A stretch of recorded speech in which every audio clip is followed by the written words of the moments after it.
అందరికీ నమస్కారం. ఇవాళ మనతో పాటు మన స్టూడియోలో సెలబ్రిటీ ఆస్ట్రాలజర్, లైఫ్ కోచ్ అయిన ఆర్బి సుధా గారు ఉన్నారు. ముందుగా మీకు మీ కుటుంబ సభ్యులకి శ్రీ విశ్వావసునామ సంవత్సర దసరా శుభాకాంక్షలు తెలుపుతూ ఈ నవరాత్రుల్లో మేష ద్వాదశ రాశుల వారు ఎలాంటి పరిహారాలు చేసుకోవాలి, ఎలాంటి పూజలు చేసుకోవాలి, ఏ అమ్మవారికి ఎలా చేసుకోవాలి, 9 రోజులు కుదరలేని వారు మరి ఈ విజయదశమి రోజు ఎలాగ పూజలు చేసుకొని ఆ అమ్మవారి అనుగ్రహం పరిపూర్ణంగా కలగాలని చెప్పడానికి వాళ్ళు మనతో పాటు స్టూడియోలో ఉన్నారు. మరి మేడం అడిగి తెలుసుకుందాం. మేడం నమస్కారం.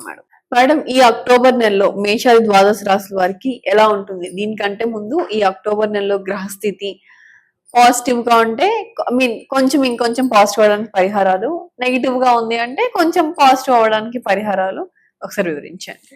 ఎప్పటికైనా లైఫ్ అంటే మిశ్రమమే. పాజిటివ్ ఉంటుంది, నెగిటివ్ ఉంటుంది, అది యాక్సెప్ట్ చేయాలి. ఓకే, అంటే ఏంటంటే ఇప్పుడు ఫస్ట్ గ్రహస్థితి మనం చూసుకోవాలి. ఎప్పటికైనా సరే అక్టోబర్ నెల ఫలితాలైనా సరే, ఏ నెల ఫలితాలైనా సరే, చాలా మంది ఏంటంటే మనకి కమెంట్లు కూడా పెడుతున్నారు. మీరేమో ఎక్కడెక్కడ గ్రహాలు ఉన్నాయో అవన్నీ పెడుతున్నారు అని. అవి చెప్పకుండా మనం చెప్పలేము అన్నమాట. గ్రహస్థితి తెలియకపోతే ఉత్తిని ఏదో చెప్పుకుంటూ వెళ్ళాలి అంటే అది ఏంటంటే జనరల్ ప్రెడిక్షన్స్ కింద అయిపోతుంది. ఎవరైనా చెప్పేయచ్చు. అంటే నీ మొహం చూసి మీకు ఫేస్ రీడింగ్ వచ్చాను అడుగుతూ ఉంటారు, ఏదో చెప్పేస్తే అది అయిపోయింది అంతే. ఇప్పుడు కొయ్య వాళ్ళు చెప్తారు, అలా అవుతుంది. సో అది తప్పని మనం ఏంటంటే ముందు గ్రహస్థితి ఎప్పుడు మాట్లాడుకుంటూ ఉంటాము. సో మనకి తెలిసిన విషయం ఏంటంటే 9 గ్రహాలు ఉన్నాయి. అందరికీ తెలిసిన విషయం ఏంటంటే గ్రహాలు మారుతూనే ఉంటాయి. మీ జాతకం ఒకటి, కానీ ఇప్పుడు గ్రహస్థితి అనేది ఇప్పుడు ఇంకోటి ఉంటుంది. ఇప్పుడు ఈ రోజు ఒకటి ఉంటుంది, రేపు ఒకటి ఉంటుంది, మనం చెప్పలేము అలాగా. సో ఈ గ్రహస్థితి అనేది పర్టికులర్ గా ఏంటంటే అన్ని మనకి ఎగ్జాక్ట్ మెజర్మెంట్స్ తోటి ఎక్కడ ఉంటాయి, ఏ డిగ్రీలో ఉంటాయి, ఇవన్నీ పెట్టి ఉంటారు అనమాట. కానీ మనం ఏంటంటే 9 గ్రహాలు మనకిచ్చిన పద్ధతి ప్రకారం 9 గ్రహాలు 12 రాసులు మనం మాట్లాడుకుంటాం. ఎందుకంటే ఈ గ్రహాలు ఈ 12 రాసుల్లోనే ఎక్కడో ఒక ఇంట్లో ఉండాలి, ఒక భావంలో గాని ఒక రాజులో గాని ఉండాలన్నమాట. సో ప్రస్తుతం ఎప్పుడైనా సరే ఈ అక్టోబర్ నెలలో ప్రస్తుతం మనం మాట్లాడుకునేది ఎప్పుడైనా సరే నేను మాట్లాడేది ఫస్ట్ శని గ్రహం. నేను ఎప్పుడు శనీశ్వరుడు అంటూ ఉంటాను అనమాట. శనీశ్వరుడు నేను ఎందుకు అంటున్నామంటే ఆయనే ఆయుకారకుడు, కర్మకు కూడా ఆయనే కారకుడు. కర్మ అంటే ఏంటి?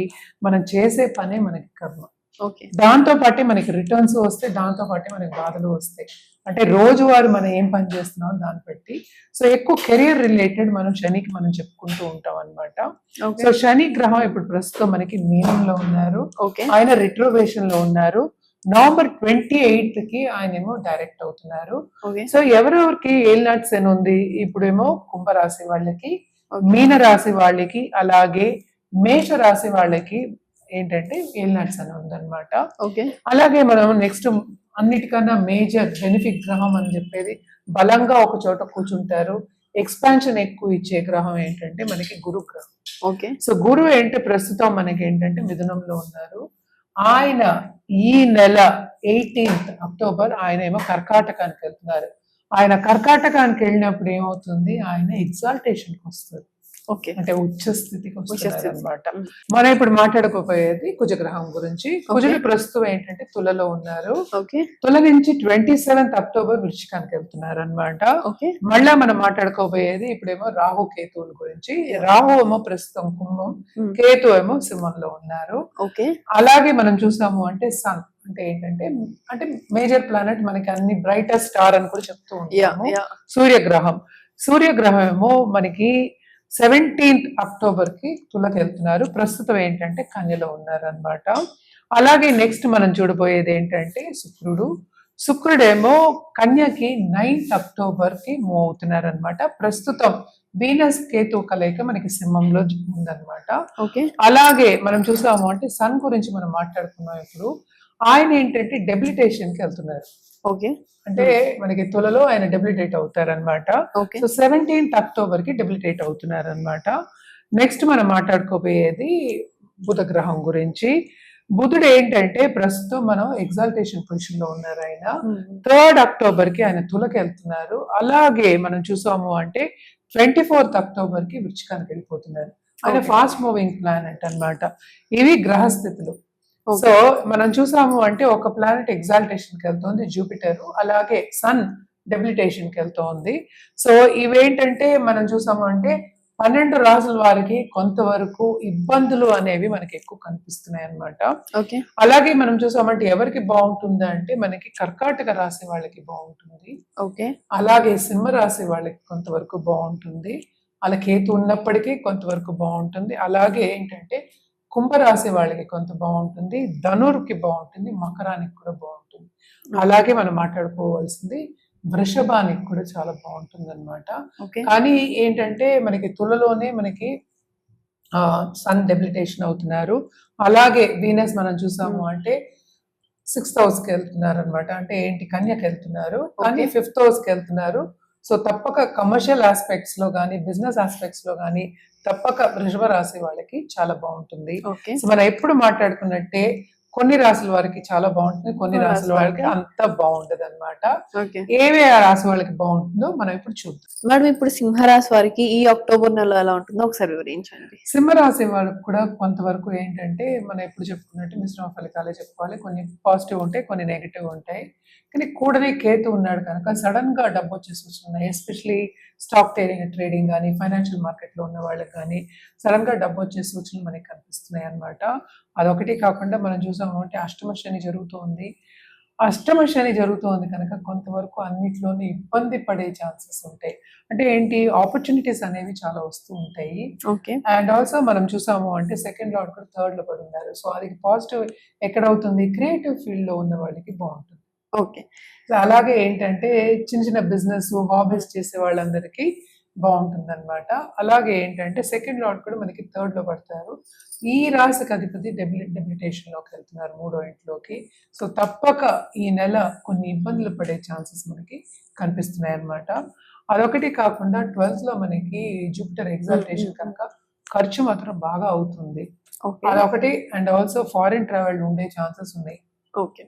ఫారిన్ ట్రావెల్ అని చెప్పట్లా, ట్రావెల్ ఛాన్సెస్ ఉంటాయి. కానీ ఖర్చుతో కూడిన ఎక్కువ ఖర్చుతో కూడిన ట్రావెలింగ్ ఛాన్సెస్, శ్రమ పడే ఛాన్సెస్ ఎక్కువ కనిపిస్తున్నాయి అన్నమాట. ఓకే. ఇప్పుడు ఈ సింహరాశి వారికి లవ్ లైఫ్ లో ఎలా ఉంటుందో ఒకసారి వివరించండి. సింహరాశి వాళ్ళకి ఏంటంటే కొంతవరకు first half of this month బాగానే ఉంటుందని చెప్పాలన్నమాట. అలాగే మనం చూసాము అంటే వీనస్ అంటే శుక్రుడు మెయిన్ థర్డ్ లార్డ్ అయ్యారు. ఆయన ఏంటంటే సెకండ్ లో ఉన్నారు కనుక తప్పక కొన్ని ఇంటర్ఫియరెన్స్ వల్ల ఇబ్బందులు పడే ఛాన్సెస్ ఉన్నాయి. అంటే ఏంటి బయట వాళ్ళు అంటే దాంపత్య జీవితంలో మనం చెప్తున్నాము, బయట వాళ్ళు ఇంటర్ఫియరెన్స్ అవ్వడం లేకపోతే ఎత్తి చూపడం అని చెప్తూ ఉంటాం. దాని మూలాన్ని కొన్ని ఇబ్బందులు వచ్చే ఛాన్సెస్ మనకి కనిపిస్తున్నాయి అన్నమాట.